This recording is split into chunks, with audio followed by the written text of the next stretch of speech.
గోనె సంచులతో శివతాండవం చేస్తున్న వినాయకుడు అందరినీ ఆకట్టుకుంటుంది. వికారాబాద్ జిల్లా తాండూరు పట్టణంలోని కాళికాదేవి ఆలయ ప్రాంగణంలో ఏర్పాటు చేసిన మంటపంలో ఈ వినాయకుడిని చూసేందుకు భక్తులు తరలి వెళ్లారు. పర్యావరణ పరిరక్షణ కోసం ప్రతి సంవత్సరం విభిన్న తరహాలో తాండూరుకి చెందిన మైక్రో ఆర్టిస్ట్ బిర్కట్ మధుసూదన్ ఈ వినాయకుడిని తయారు చేస్తాడు. ఈ గణేశుని దర్శించుకున్న విద్యార్థులు భక్తులంతా మధు టాలెంట్ ను ఔరా అంటూ అభినందించారు. కొత్త కాన్సెప్ట్తోని కొత్త వినాయకుడు చేయాలి అనేది ఎవ్రీ ఇయర్ చేస్తూ ఉంటాం. ఈ ఇయర్ వచ్చేసి గోన సంచులతోని వినాయకుడు చేయడం జరిగింది.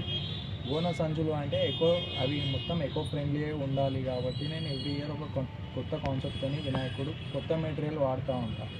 ఆల్రెడీ ఇప్పుడు 6 ఇయర్స్ 6 మెటీరియల్స్ వాడినా కాబట్టి ఇప్పుడు అప్కమింగ్ ఇయర్స్లో ఈ మెటీరియల్ కాకుండా కొత్త మెటీరియలే యూజ్ చేయాల్సి వస్తుంది నాకు.